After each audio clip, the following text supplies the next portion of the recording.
there was talk about what 1% equaled, and the commissioners had the discussion, it equaled like $20 or something per taxpayer or something on their tax bill. Remember that conversation? Because Richard Boyd asked, Yeah, if but, taking 1%, Yeah. well, how much does it mean to an yeah, individual? but this is different.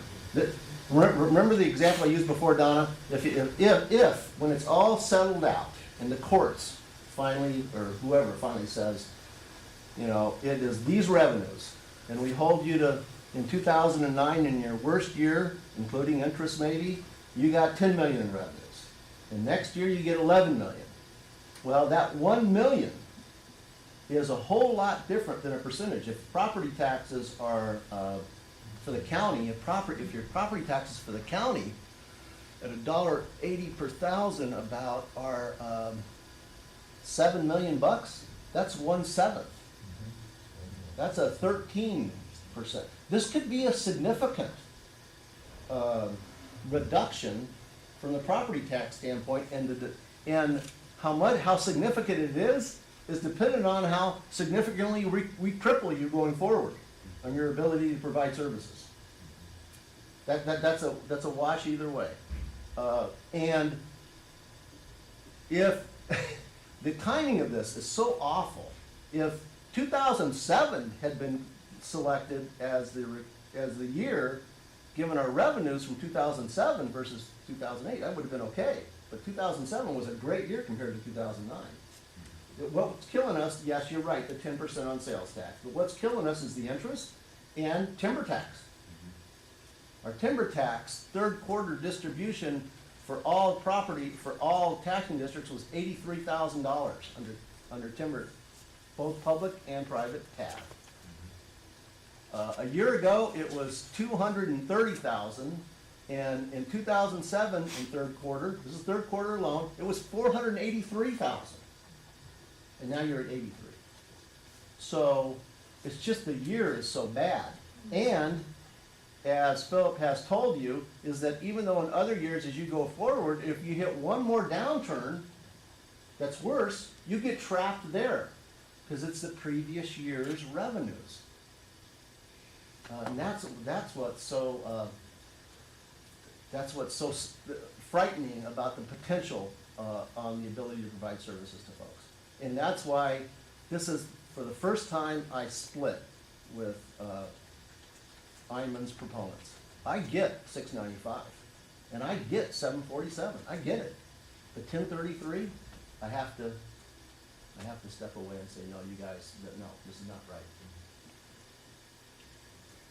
So, you know, what Jack is pointing out is true, that, you know, as I've looked at the state's work, looked at what other governments are doing, there is some ambiguity in which revenues are counted and exactly how this would be implemented. And what Jack is saying may in fact be the case, both Jack and Judy, so which would significantly worsen the picture I gave you. So I guess you could say that this was the rosy picture.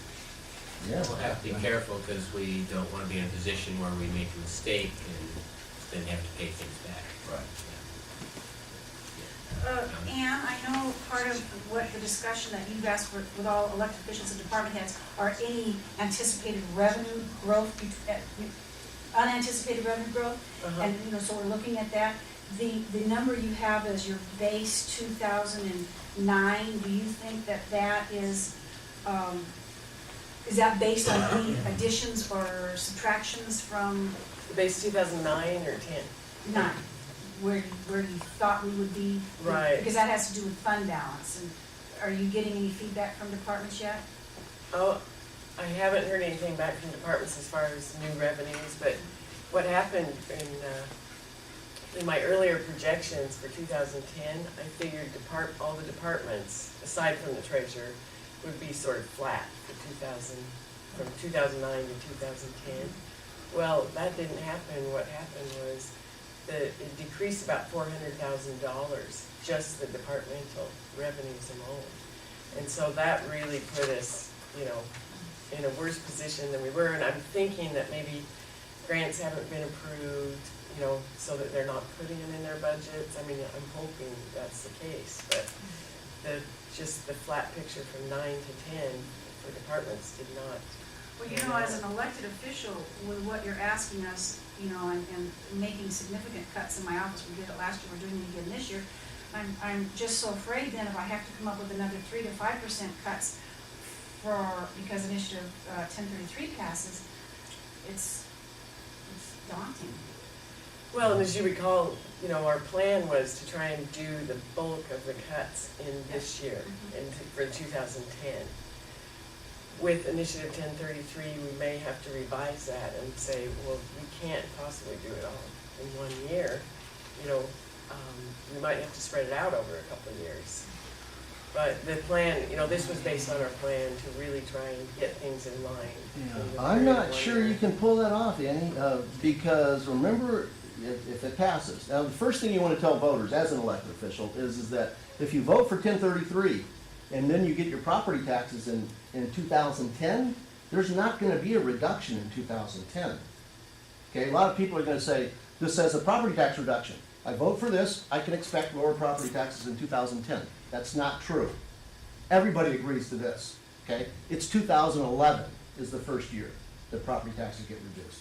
Because you gotta figure out what your revenues were for 2009, and you can only expend in 2010 the IPD and population growth calculation on 2009's revenues in 2010. Even if Judy gets more money, all of that has to go into the account to reduce taxes in 2011. So pretty quick in 2010, we're gonna have to be.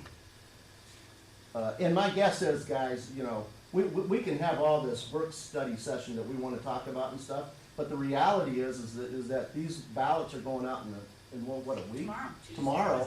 No, And Wednesday. because there has been so little discussion of this on a statewide basis, if you put in front of most of my property owners a reduction in property taxes under this, I'm telling you that a goodly portion of these folks are gonna vote yeah. Because we haven't been able to put our hands around what the potential impacts of this are gonna be. Well, I've had one voter come in and they do understand the impacts, and she said, you know, if you have okay. government service, you do need to pay for it. So at least this one, Yeah, we're gonna have some of those, God bless them.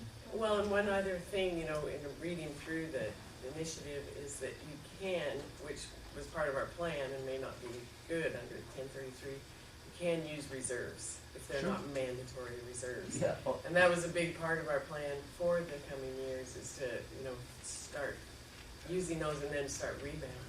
yeah, but our unreserved cash balance versus 2 years ago is significantly impaired, Yes, even without 1033. Right. absolutely. Yeah. And- We're not Clallam County. We're not sitting on $11.3 million in reserves. And Jack, I'll just point out, even on the suggestions of the voters that they may not see a property tax rebate. They won't. Or, until. 2011. It may not even be until 2012 because of our projections. If the economy performs as we're expecting to do, our revenues would likely grow below the rate of 2009? Of the, what they allow. of the implicit price deflator and such, So they even set So up lower. remember, I So was you talking get how there less would be a revenues delayed than you impact counted on of this. 2009, which has been our worst year in 20 years. Yeah, Oh, goody. See, our, for 2011, we projected only a 2% increase because you're barely starting to recover. Yeah, except. That for two- allows you to do 2.7, but you couldn't even get to 2.7. But if 2010 does better than you think, it's still not gonna make any difference, because in 2011, I'm gonna be reducing the property tax Right. for 2011 right, by the amount. right. So it's been real valuable, we've allowed it to run over. And, Yes, we have. Sorry. No, that's okay. That's my fault. This is one of the more important things facing us right now, and even if our voters don't go for this, this is a statewide initiative, and we may end up doing things as the state wishes, rather than as Jefferson County wishes. Yeah, you know, I think there's a real, we're not here in an advocacy role. Whatever the voters ultimately Sure. adopt is we will enact. But I think speaking as county administrator, I feel a obligation to inform the public of what the potential impacts are so that they can make the policy choice that they wish to make. And from that perspective, would make it a high priority to make ourselves available, Ann and I, to the news media to help you with any coverage on this. Okay. Thanks, everybody. Are we ready to move on then? I didn't see anybody